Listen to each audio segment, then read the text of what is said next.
دیکھیے 3 پرابلمز ایسے ہیں انسانی تمدن کے جن کا کوئی حل انسان نہیں کر سکتا۔ سب سے پہلا مسئلہ اور سب سے پرانا مسئلہ، ابدی مسئلہ ہمیشہ سے ہے جب سے انسان ہے، عورت اور مرد کے حقوق و اختیارات میں کیا تقسیم ہونی چاہیے۔ آپ کو معلوم ہے افراط و تفریط، یا تو عورت کو ملکیت بنا دیا گیا، جیسے بھیڑ بکری جو ہے آپ کے کھوٹے سے باندھ رکھی ہے، ایسے ایک عورت بھی باندھی ہوئی ہے، وہ آپ کی ملکیت ہے، اس کے کوئی حقوق نہیں، اس کا کوئی لیگل سٹیٹس نہیں، اس کا کوئی تشخص نہیں، کوئی ہے ہی نہیں۔ یا وہ انتہا ہوگی اور یا وہ انتہا ہے جو آج آ گئی ہے، بالکل مرد کے شانہ بشانہ، ساری تخلیقی مصلحتوں کو چھوڑا، ساری جو بھی انسان کی جو انیٹومیکل جو بھی ڈفرنسز ہیں ان کو چھوڑا، جو سائیکولوجیکل فرق ہے ان کی تخلیق میں، اس کو ایک جیسے برابر، ایک قطن نہیں۔ ان دونوں کے درمیان کیا توازن ہے؟ یا وہ لونڈی بن گئی، بھیڑ بکری کی طرح کی ملکیت بن گئی، اس کا کوئی حق نہیں، اس کا کوئی لیگل سٹیٹس نہیں، اس کے والدین نے جہاں چاہا شادی کر دی، اس کی مرضی پوچھنے کا کوئی سوال ہی نہیں، جس کے چاہا حوالے کر دیا۔ وہ آج جو چل رہی ہے ونی کی رسم، وہ عورت کا کیا اختیار اس کے اندر، اس بچیوں کا کیا اختیار ہے؟ وہ 1.5 سال کی ایک بچی بھی دے دی گئی ہے، انا للہ و انا الیہ راجعون، جو چاہے کریں۔ یہ تو ایک انتہا ہے۔ دوسری انتہا بالکل برابر، نتیجہ کیا نکلا ہے؟ بالکل برابر میں خاندانی نظام برباد ہو گیا، اس لیے کہ ایک ادارے کے 2 سربراہ برابر اختیار والے نہیں ہو سکتے۔ کسی محکمے کے 2 ڈائریکٹر ہو سکتے ہیں، کسی فرم کے مینیجنگ ڈائریکٹر 2 ہو سکتے ہیں، ڈائریکٹر 10 بنا لیں آپ، مینیجنگ ڈائریکٹر 1 ہوگا، کسی فرم کا چیئرمین 1 ہوگا، 2 نہیں ہو سکتے کسی بھی ادارے کے۔ اگر 2 بنا دیں گے فساد ہوگا، جھگڑا ہوگا، ان دونوں کے درمیان رسا کشی ہوگی۔ یہی تو ہمارا سب سے بڑا مسئلہ بنا ہوا ہے۔ پاکستان کا مسئلہ کیا ہے؟ ہم نے پارلیمانی نظام اختیار کیا ہوا ہے، انتہائی بیہودہ نظام، غیر منطقی نظام۔ آپ نے 2 بڑی بڑی سیٹس کریٹ کر دی، ایک ہیڈ آف دی اسٹیٹ ہے، ایک ہیڈ آف دی گورنمنٹ ہے۔ اب ان دونوں کے درمیان حقوق اور فرائض اور اختیارات کا کیا تقسیم ہوگی؟ ہو ہی نہیں سکتی۔ یا سارا کچھ صدر کے پاس جائے گا اور وزیر اعظم جو ہے وہ جونیجو کی مانند وزیر اعظم بن جائے گا، یا سارا کچھ وزیر اعظم کے ہاتھ میں ہوگا اور صدر جو ہے چودھری فضل الہی بن جائے گا، کہ جس کو وہاں ان کی دیواروں پر لکھا گیا تھا رہا کرو انہیں، چودھری فضل الہی کو رہا کرو، یہی ہوگا۔ تو ایک گھر کے 2 جو ہیں 2 سربراہ نہیں ہو سکتے، خاندانی ادارہ تباہ ہو چکا ہے۔ اور جیسے کہ یہ آپ کو کہاوت ہے کہ جس بلی کی دم کٹ جائے وہ چاہتی ہے کہ تمام بلیوں کی دمیں کٹ جائیں۔ یورپ میں، امریکہ میں برباد ہو گیا خاندانی ادارہ، آج وہ تلے ہوئے ہیں کہ مشرق میں اور خاص طور پر مسلمان ممالک میں ابھی اگر کچھ انٹیکٹ ہے یہ خاندانی ادارہ، کچھ خاندانی اقدار ہیں جو برقرار ہیں، کچھ والدین کی عزت اور عظمت اور کچھ ان کا احترام اور ادب اور خدمت کا مادہ ہے جو برقرار ہے۔ چاہتے ہیں کہ ختم ہو جائے، تباہ و برباد ہو جائے۔ والدین بوڑھے ہو گئے تو پھینکو ان کو اولڈ ایج ہاؤسز کے اندر، اولڈ ہاؤسز میں، گھر میں کائے کو رکھنا ہے؟ نوجوان جوڑا ہے، اس کے خامخواہ ان کی خواہشات اور ان کے معمولات میں بیچ میں آڑے آنا۔ بوڑھی ماں جو ہے بولے بغیر رہے گی نہیں، دنگا فساد ہوگا تو رکھو اس کو وہاں پر اولڈ ہاؤس کے اندر، اللہ اللہ خیر سمجھ۔ یہ ہے اصل میں مسئلہ۔ اب عورت اور مرد کے درمیان کیا توازن ہو، انسان نہیں سوچ سکتا۔ دیکھیے انسان یا مرد ہوگا یا عورت ہوگی۔ مرد سوچے گا تو وہ اپنے اعتبار سے سوچے گا، عورت کی نفسیات کیا ہے، عورت کے احساسات کیا ہیں، اس کو کیا پتا۔ عورت سوچے گی تو اپنے اعتبار سے سوچے گی، مرد کے احساسات کیا ہوتے ہیں، مرد کی نفسیات کیا ہوتی ہے، اسے کیا پتا۔ لہذا یا ادھر کا ہوگا یا ادھر کا معاملہ ہوگا۔ ایک ہی ذات دے سکتی ہے آپ کو نظام، جو مرد کی بھی خالق ہے عورت کی بھی خالق ہے، اسی نے بنایا دونوں کو، اور دونوں ہی اس کے لیے اولاد کے مانند ہیں۔ یہ حدیث نبوی کا ترجمہ کر کے بتا رہا ہوں آپ کو۔ حضور نے فرمایا الخلق عیال اللہ، یہ خلق جو ہے مخلوق ہے، یہ اللہ کے کنبے کے مانند ہے۔ تو مرد بھی اللہ کے اس کنبے میں شامل ہے، عورتیں بھی شامل ہے. اس نے نظام دیا، شادی بیاہ کے یہ قوانین ہونے چاہیے، طلاق وغیرہ کا یہ مسئلہ ہونا چاہیے. یہ سارا ضابطہ جو دیا ہے وہ اس لیے دیا ہے کہ یہ انسان اپنے ذہن سے نہیں سوچ سکتا. آج تباہی آ گئی ہے مغرب کے اندر، شادی کرنا ہی نہیں چاہتے. We are living together. شادی کریں گے تو نتیجہ پتہ ہے کیا نکلتا ہے؟ آپ نے اپنی بیوی کو طلاق دی، سب سے پہلے تو یہ کہ آدھی پوری آپ کی جو ملکیت ہے اس کا آدھا حصہ دے دیجیے اسے. نمبر 2، گھر اگر آپ کا اپنا ہے تو اس میں بیوی رہے گی، آپ نکل جائیے گا. کوئی مرد اس کو قبول کرنے کو تیار نہیں تو وہ شادی کرتا ہی نہیں. اور عورت کی ضرورت ہے، لہذا عورت بغیر شادی کیے بھی اس کے ساتھ رہتی ہے، بچے پیدا کرتی ہے. بٹ وداؤٹ میرج جو بچے پیدا ہو رہے ہیں حرامی بچے. تو پچھلے سال صدر کلنٹن نے کیا کہا تھا؟ اس کا جو اپنا خطاب تھا نیو ایئرز ڈے کا، وہ خطاب کیا تھا؟ ان قریب ہماری قوم، امریکن قوم کی اکثریت حرام زادوں پر مشتمل ہوگی. یہ حرام زادہ ترجمہ کیا ہے میں نے، بورن وداؤٹ ویڈ لاک، شادی کے بندھن کے بغیر پیدا ہونے والے. اسی کو ہم حرامی کہتے ہیں، حرام زادے کہتے ہیں. اور کس کو کہتے ہیں؟ اچھا، دوسرا مسئلہ، پہلا مسئلہ تو یہی ہے، پرانا بہت ہے، قدیم ہے. دوسرا مسئلہ، ایک ریاست ہے، ایک نظام ہے، اس کے کچھ اختیارات اور حقوق ہونے چاہیے. ایک عوام ہے، ان کے کچھ اختیارات ہونے چاہیے.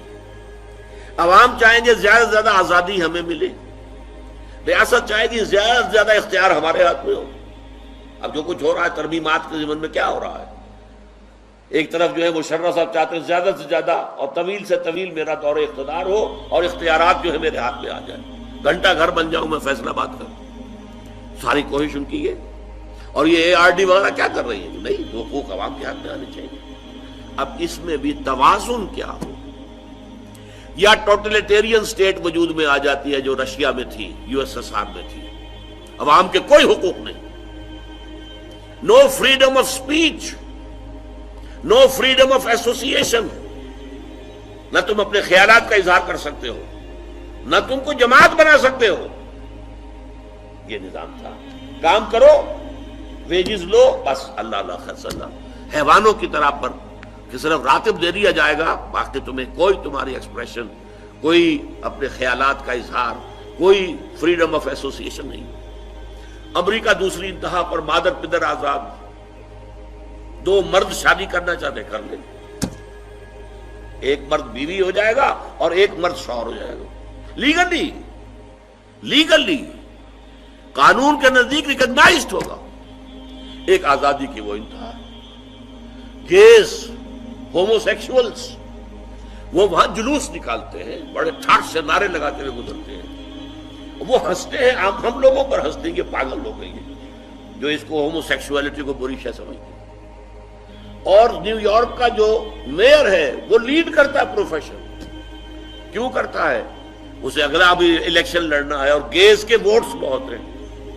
اس سے اندازہ کیجئے کہ کتنی پرسنٹیج وہاں گیز کی ہو چکی ہے، ہومو سیکشولز. یہاں تک کہ طے کر دیا گیا ہے مذہبی میدان میں بھی گیز کو اجازت ہے، وہ پادری بن سکتے ہیں. گیز ہیں، ہومو سیکشولز ہیں. فطرت کے خلاف کام یا وہ آزادی ہے؟ تو کہاں ہے بیلنس؟ انسانی ذہن کے لیے ناممکن ہے اس بیلنس کا تلاش کرنا. نمبر 3، سرمایہ اور محنت. پروڈکشن جو بھی ہوتی ہے 2 چیزوں سے ہوگی. سرمایہ دار تھا، اس نے کارخانہ لگایا ہے، اتنے کروڑ روپے لگا دیے ہیں، یہ کیا ہے، وہ کیا ہے، یہ سرمایہ ہے. لیکن وہ کیا کر لے گا اکیلا؟ 10,000 آدمی کام کر رہا ہے، لیبر ہے. اب جو کچھ بھی بن رہا ہے، جو پروڈکٹ بن رہا ہے اور جو اس سے آمدنی ہو رہی ہے، اس میں دونوں کے حصہ ہے، لیبر کا بھی حصہ ہے اور سرمایہ کا بھی حصہ ہے. لیکن منافع میں کتنا حصہ سرمایہ کا ہوگا، کتنا لیبر کا ہوگا، کون طے کرے گا؟ یا تو سرمایہ داری بن جائے گی، سب میں تو آپ کو 10 روپے دے سکتا ہوں ڈیلی ویج، منظور ہے تو کام کیجئے ورنہ چاہیے دفع ہو جائے گی. اور بہت سے آپ کے بھائی موجود ہیں جو 10 روپے پر کام کرنے کے لیے تیار ہو جائیں گے. ساری دولت سمٹ کر جا رہی ہے کارخانے دار کے ہاتھ۔ کیپٹلزم جو کیپٹل ہے، جو سرمایہ ہے، اصل جو ہے دولت اسی کی طرف، روپے کو روپیہ کھینچتا ہے، پیسے کو پیسہ کھینچتا ہے۔ لہذا امریکہ میں آپ کو ایسے لوگ مل جائیں گے جنہیں اپنی دولت کا اندازہ نہیں ہے کہ کتنی دولت ان کے پاس ہے، بلینز آف ڈالر کا ایک ایک چیک لکھ سکتے ہیں، اور یہودی ہے وہ۔ دوسری طرف امریکہ میں آپ کو گھیٹوز مل جائیں گے، گھیٹوز، اور ایک ہی جزیرہ ہے مینہٹن، وہ 11 میل لمبا ہے، چوڑائی کہیں 2-3 میل ہے، کہیں ذرا زیادہ ہے۔ اس کے ساؤتھ میں جہاں یہ 2 بڑے بلڈنگیں کھڑی تھی جو گرائی ہیں، جو بھی تھے دہشت گرد، یہاں پر یہ اس کا ریچسٹ حصہ ہے، پوری دنیا کی دولت یہاں جمع ہے، سارے بینک وہاں ہیں۔ اور اسی جزیرے کے شمالی علاقے کے اندر گھیٹوز ہیں، افرو امریکنز، کالے امریکی، یوں سمجھیے کہ سب ہیومن لیول پر رہ رہے ہیں، حیوانوں کی طرح زندگی گزار رہے ہیں۔ یہ ڈسپیرٹی نظر آ جائے گا۔ تو اب عدل و انصاف کی کیا شکل ہو؟ یا وہ ہے جو رشیا میں اور USSR میں تھا، یا یہ ہے جو امریکہ میں اور اس کے الائز کے اندر ہے؟ یہ ہے وہ مسئلہ جہاں انسان ہاتھ جوڑ کر، گھٹنے ٹیک کر اللہ سے دعا کرنے پر مجبور ہے، اے اللہ تو نے مجھے فطرت سلیمہ بخشی، اے اللہ تو نے مجھے عقل سلیم سے نوازا، اے اللہ میں نے تجھے پہچان لیا کہ کل شکر اور کل ثنا کا مستحق تو ہی ہے، اے اللہ میں نے تجھے پہچان لیا کہ تو تمام جہانوں کا پروردگار اور مالک ہے، اے اللہ میں نے تجھے پہچان لیا جزا و سزا کے دن کا مالک و مختار مطلق تو ہے، اے اللہ میں نے طے کر لیا ہے تیری ہی بندگی کرتا ہوں اور کروں گا، اور تو ہی سے مدد چاہتا رہوں گا، لیکن اے اللہ میں مجبور ہوں، میری عقل جو ہے میرا ساتھ نہیں دیتی، کروں کیا، چلوں کس راستے پر، کون سے راستے پر؟ یہ عملی حصہ ہے دین کا، وہ سارا تھا فکری، نظری، ایمانی حصہ، الحمدللہ رب العالمین الرحمن الرحیم مالک یوم الدین، یہ کیا ہے؟ یہ ایمانی، فکری، نظریاتی حصہ ہے۔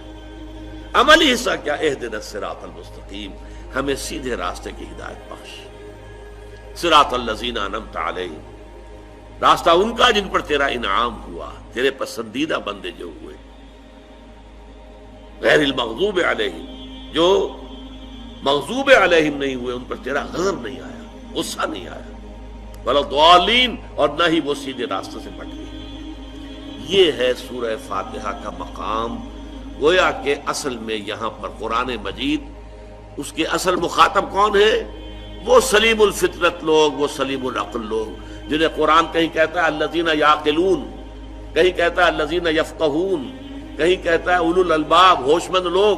یہ وہ لوگ ہیں کہ قرآن مجید اصل میں ان سے مخاطب ہے، اور وہ خود سفر طے کر کے اللہ کی ذات تک، معرفت خداوندی تک تو پہنچ گئے ہیں، لیکن اب عملی زندگی کے اندر رہنمائی کے لیے درخواست کر رہے ہیں، اہدنا الصراط المستقیم صراط الذین انعمت علیہم غیر المغضوب علیہم ولا الضالین۔ یہی وجہ ہے کہ فوراً سورہ بقرہ شروع ہوتی ہے، الف لام میم ذالک الکتاب لا ریب فیہ ھدی للمتقین، یہ ہدایت ہم تمہیں دے رہے ہیں۔ یہ قرآن جواب ہے اس دعا کا، اہدنا الصراط المستقیم صراط الذین انعمت علیہم غیر المغضوب علیہم ولا الضالین، آمین یا رب العالمین۔